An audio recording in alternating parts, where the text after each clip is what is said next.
मोहनजोदड़ो के हवाले से समझते थे कि सबसे ज़्यादा पुराना सिटी। ओल्डेस्ट। अच्छा, यहाँ तो 9000 साल पुराने खंडरात, 9,500 साल पुरानी।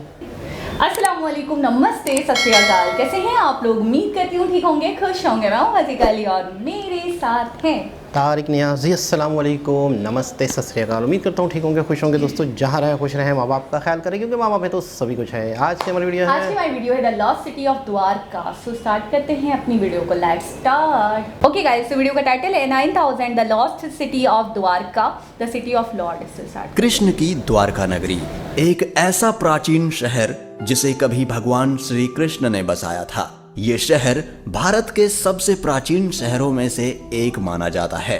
इतिहासकारों के अनुसार द्वारका नगरी 9000 वर्ष पुराना प्राचीन शहर है, जिसके अवशेष समुद्र की गहराई में आज भी मौजूद हैं। आखिर उस समय अचानक ऐसा क्या हुआ कि यह पूरी नगरी जलमग्न हो गई? दोस्तों, वैज्ञानिकों की खोज और समुद्र की गहराइयों में मिले इसके अवशेषों से द्वारका नगरी के बसने से लेकर इसके डूबने तक के जो भी रहस्य और कारण हैं, उसकी पूरी जानकारी मैं आपको दूंगा। तो इस पौराणिक कहानी की सच्चाई को जानने के लिए बने रहिए हमारे साथ, क्योंकि मैं आपको कुछ ऐसे सबूत दूंगा जिससे यह साबित हो जाएगा कि ये प्राचीन गाथा केवल कल्पना नहीं बल्कि हकीकत है। दोस्तों, मेरा नाम है सूरज यादव और आप देख रहे हैं सीक्रेट किंग। भारत विश्व की प्राचीन सभ्यताओं की भूमि है।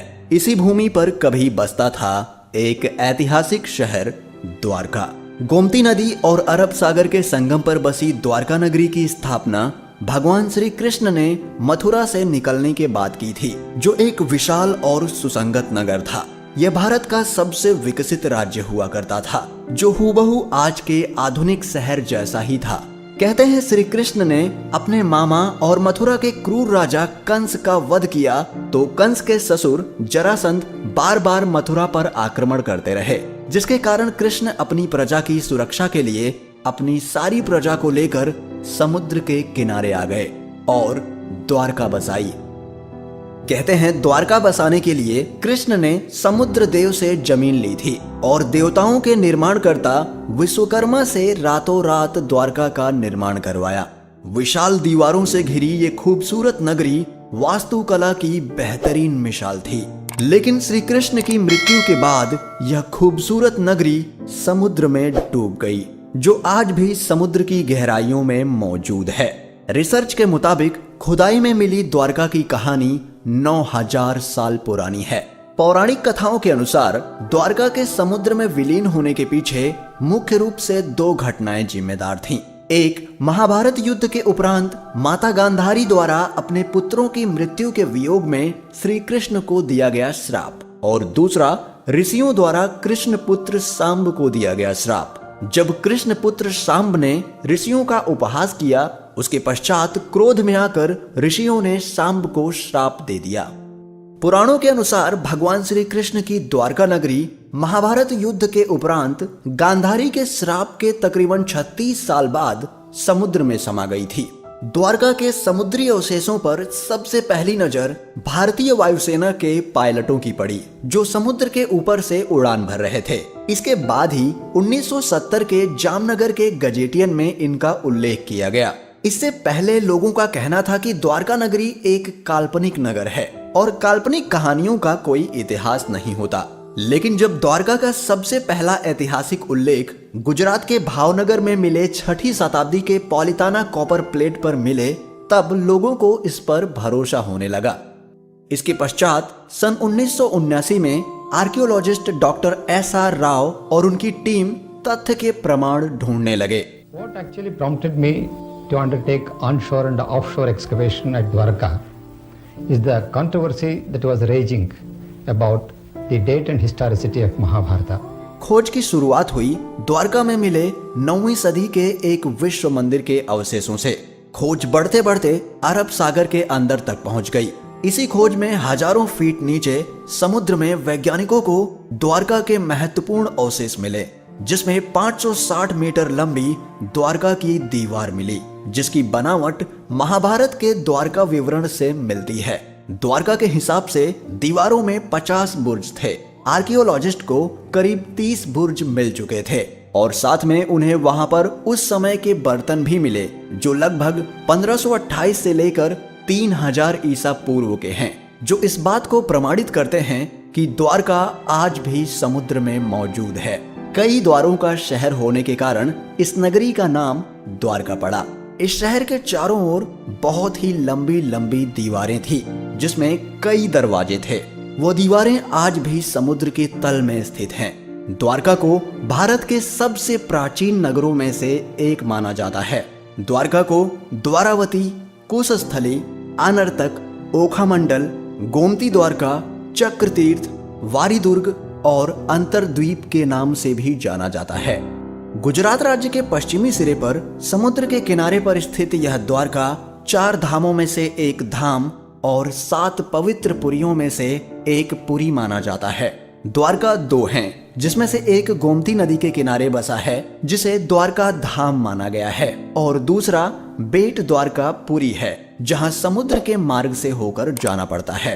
भारतीय समुद्र वैज्ञानिकों का कहना है कि देश के पश्चिमी तट पर मिले पुरातात्विक अवशेष 9000 साल से भी अधिक पुराने हो सकते हैं। 2005 में भारतीय पुरातत्व सर्वेक्षण द्वारा द्वारका नगरी की खोज फिर से आरंभ की गई। भगवान श्री कृष्ण की द्वारका नगरी से जुड़े दावों और अनुमानों के वैज्ञानिक कसौटी पर कसे जाने का समय अब एकदम नजदीक आ गया, क्योंकि सन 2007 में भारतीय पुरातत्व सर्वेक्षण के निर्देशन में भारतीय नौसेना के गोताखोर समुद्र में समाई द्वारका नगरी के अवशेषों के नमूनों को सफलतापूर्वक निकाल लाए थे। गुजरात के कच्छ की खाड़ी के पास स्थित द्वारका नगर के समुद्र तटीय क्षेत्र में नौसेना के गोताखोरों की मदद से पुरातत्व विशेषज्ञों ने व्यापक सर्वेक्षण के बाद समुद्र के भीतर उत्खनन कार्य किया और वहां पड़े चूना पत्थरों के खंडों को भी ढूंढ निकाला। नौसेना के साथ मिलकर चलाए गए इस तीसरे अभियान के शुरुआती नतीजों की जानकारी देते हुए भारतीय पुरातत्व सर्वेक्षण के समुद्री पुरातत्व विशेषज्ञों ने बताया कि इन दुर्लभ नमूनों को देश में ही नहीं बल्कि विदेशों की प्रयोगशालाओं को भी भेजा गया था और वहां से मिली जानकारी और कार्बन डेटिंग शोध के मुताबिक यह नमूने 9500 साल पुराने हैं। विदेशी वैज्ञानिक भी इसके बारे में जानकर काफी चौंके हुए थे। इन सैंपल्स को विदेशी प्रयोगशालाओं में भेजने का असली मकसद यही था कि इन पर किसी भी तरह का कोई शक न रहे, सारी भ्रांतियां दूर हो जाएं। नौसेना के गोताखोरों ने 40,000 वर्ग मीटर के दायरे में यह उत्खनन कार्य किया और वहां पड़े भवनों के खंडों के 200 नमूने एकत्र किए जिन्हें चूना और पत्थर का बताया गया है। पुरातत्व विशेषज्ञों ने बताया कि ये खंड किसी नगर या मंदिर के अवशेष लगते हैं। विशेषज्ञों ने समुद्र के भीतर ही नहीं बल्कि जमीन पर भी खुदाई की और 10 मीटर गहराई तक किए इस उत्खनन में सिक्के और कई कलाकृतियां भी प्राप्त हुईं। उन्होंने माना कि जमीन पर मिले अवशेषों की समुद्र के भीतर पाए गए खंडों में समानता मिलती है, पर इन खंडों की बनावट से ये भी पता चलता है कि इन खंडों का सिंधु घाटी की सभ्यता से कोई मेल नहीं मिलता। भारत के समुद्र तकनीकी विभाग के मंत्री रहे मुरली मनोहर जोशी ने पत्रकारों को बताया कि ध्वनि चित्रों से मानव निर्मित शिल्प का पता तो चला ही है, साथ ही एक प्राचीन नदी का भी पता लगाया गया है जो करीब 9 किलोमीटर लंबी है और इसके किनारे पर ही इस प्राचीन सभ्यता के अवशेष और शिल्प पाए गए हैं। और समुद्र तल से जो शिल्प निकाले गए उनका भी कार्बन डेटिंग शोध किया गया, जिससे यह पता चला कि वो भी करीब 9700 वर्ष पुराना है। यह शिल्प लकड़ियों का है और इसमें दरार पड़ने के चिन्ह हैं। मुरली मनोहर जोशी जी ने कहा कि उनके मंत्रालय ने इस खोज का अध्ययन करने के लिए एक दल बनाया है और ये भी पता लगाया जाएगा कि इस इलाके के दूसरे प्राचीन स्थानों से इसका क्या संबंध है। पुराणों और धर्म ग्रंथों में वर्णित प्राचीन द्वारका नगरी और उसके समुद्र में समा जाने से जुड़े रहस्यों का पता लगाने का काम पिछले कई वर्षों से रुका पड़ा था। भारतीय पुरातत्व सर्वेक्षण के निर्देशक AK सिन्हा ने कहा कि पानी में खोज के कार्य के लिए बड़े आधारभूत संरचना की जरूरत है। प्राचीन द्वारका नगरी की खोज जैसी बड़ी परियोजना के लिए समुद्र में प्लेटफॉर्म और काफी संख्या में प्रशिक्षित गोताखोरों की जरूरत होती है जो पानी में गहराई तक जा सके। आर्कियोलॉजिकल सर्वे ऑफ इंडिया के अधिकारी रहे डॉक्टर SR राव ने नेशनल इंस्टीट्यूट ऑफ ओशियनोग्राफी के समुद्री पुरातत्व शाखा में काम करते हुए द्वारका नगरी से जुड़े रहस्यों पर काफी खोज की। उनके नेतृत्व में किए गए प्रयासों से ही प्राचीन द्वारका नगरी का पता लगाया गया। द्वारका नगरी के समुद्र में समा जाने के रहस्य के बारे में पूछे जाने पर AK सिन्हा ने कहा कि द्वारका नगरी का एक बड़ा हिस्सा समुद्र में डूब गया था, लेकिन इसके कारण के बारे में प्रमाण के साथ कुछ भी नहीं कहा जा सकता। द्वारका नगरी के नष्ट होने के मत पर कई सवाल उठते हैं, जैसे कोई कहता है कि यह किसी प्राकृतिक घटना का काम हो सकता है, तो किसी का कहना है कि इसे एलियंस ने नष्ट कर दिया होगा। पर कुछ वैज्ञानिकों का कहना है कि 9000 साल पहले जब हिमयुग समाप्त हुआ तो समुद्र का जल स्तर इस कदर बढ़ा कि उसमें देश दुनिया के कई तटवर्ती शहर डूब गए और उन्हीं शहरों में से एक द्वारका भी था।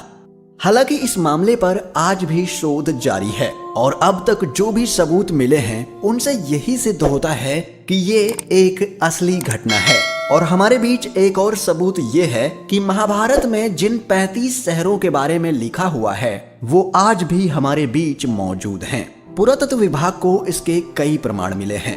भारत और इसके आसपास के कई देशों का महाभारत में विवरण है, जैसे हस्तिनापुर आज उत्तर प्रदेश राज्य का मेरठ जिला है, वहीं गांधार आज अफगानिस्तान का शहर कांधार है, साथ ही इंद्रप्रस्थ आज भारत की राजधानी दिल्ली है और श्री कृष्ण की द्वारका भी आज गुजरात राज्य का एक शहर है। दोस्तों, ये सभी साक्ष्य और सबूत जब भविष्य में भारत के समृद्ध और प्राचीन इतिहास को बताने के रूप में पेश किए जाएंगे तो ये हमारी सभ्यता के लिए बड़े ही गर्व की बात होगी। दोस्तों, आपका क्या कहना है इस विषय पर? हमें अपने विचार कमेंट करके बताएं और इस वीडियो को ज्यादा से ज्यादा लाइक और शेयर करें और चैनल को सब्सक्राइब जरूर करें ताकि हम फिर मिलें एक और वीडियो के साथ। तब तक के लिए आप अपना ख्याल रखें। जय श्री कृष्ण। जी जनाब। अच्छा, इससे पहले हमने ये समझा था, या इससे पहले जितनी भी वीडियोस देखी थी, तो हम मोहनजोदड़ो के हवाले से समझते थे कि सबसे ज़्यादा पुराना सिटी, ओल्डेस्ट। अच्छा, यहाँ तो 9000 साल पुराने खंडरात, 9,500 साल पुरानी, तो उससे ज़्यादा तो मतलब है कि प्राचीन शहर द्वारका हुआ। और अब तो मैं ये कह रहा था कि इससे मुराद तो ये है कि सबसे ज़्यादा पुराना शहर तो ये हुआ द्वारका।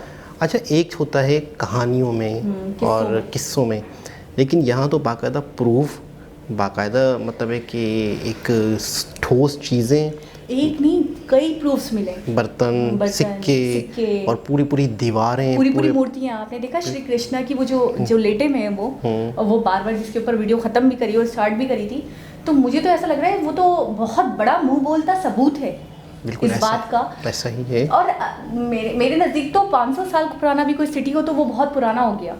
9,500 साल पुराना, और फिर किस तरीके से मतलब पानी के जरिए जो तबाह हुआ, तो तबाहाली हुई कैसे थी एग्जैक्टली कुछ भी कहना नामुमकिन है। यानी कि सुराग तो मिले हैं, शवाहिद तो मिले, लेकिन वो ये कह रहे हैं कि एलियंस ने ख़त्म कर दिया, ये भी हो सकता है। वो एक अनुमान, हाँ अनुमान है, या तो फिर पानी का लेवल बढ़ गया और वो ले डूबा, क्योंकि ऐसा देखा है हमने कि कई बड़े शहरों को ले डूबा है पानी। बिल्कुल ऐसा ही है। तो हो सकता है इसकी वजह से वो बर्बाद हो गया। सैलाब, ज़लज़ले और आफात, ये चीज़ें तो हर दौर में रही हैं, लेकिन ये कि कोई ना कोई ऐसी चीज़ हुई होगी।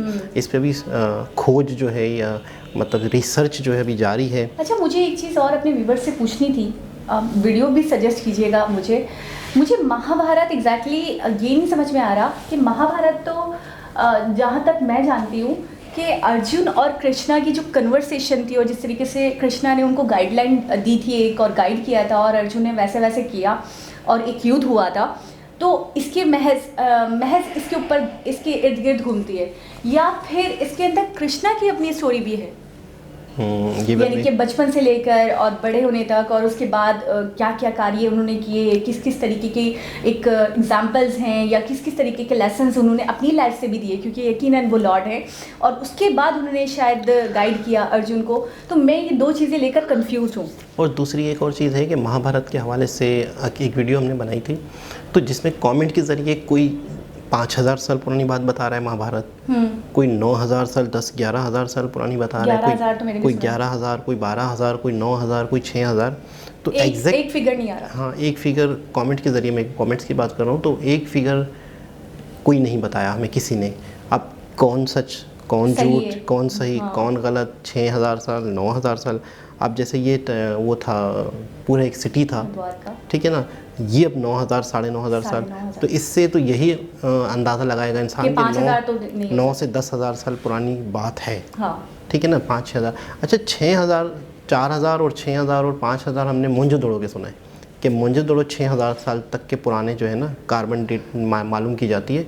तो जिससे पता चला है कि मोहनजोदड़ो के जो वो हैं खंडरात हैं या जो चीज़ें, महाभारत जिन्होंने लिखी थी वो कौन थे?